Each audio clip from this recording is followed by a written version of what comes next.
అందరికి నమస్కారం. ఇవాళ మన ఫుడ్ ఫైర్ ఛానల్లో ఎల్లిపాయ కారం చికెన్ చేసుకుందాం. నూనె పోసుకొని కుండ పెట్టుకుందాం. నూనె వేడైంది, మసాలాలు వేసుకుందాం. మసాలా వేగిన తర్వాత ఉల్లిగడ్డ పచ్చిమిర్చి వేసి వేపుకోవాలి. 2 రిమ్మలు కరివేపాకును కొత్తిమీర వేసుకుంటే మంచిగా ఉంటుంది.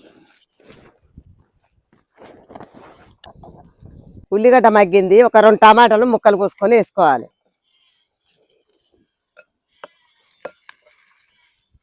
టమాటా మగ్గింది, చికెన్ వేసుకుందాం. 2 చెంచాలంతా ఉప్పు వేసుకొని కలుపుకుందాం, తొందరగా ఉడుకుద్ది. ఎల్లిపాయ కారం దంచుకుందాం. ఫస్ట్ ఎల్లిపాయలు దంచాలి. ఎల్లిపాయలు దంగినాయి, కారం పొడి వేసి దంచుకుందాం మంచిగా. స్పూను పసుపు వేసుకుందాం. 2 చెంచాలు అల్లం వేసుకుందాం.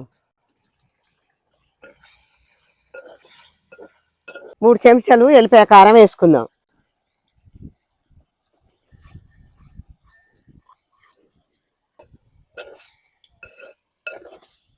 ఒక చెంచా మసాలా వేసుకుందాం.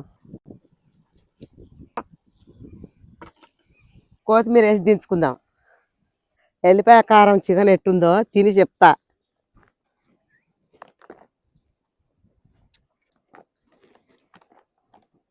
ఎల్లిపాయ కారం చికెను మస్తు ఉంది, ఘాటుగా ఉంది. ఈ చలికి జలుబు చేసిన ఈ కారమును ఈ చికెన్ చేసుకుంటే మస్తు ఉంటుంది.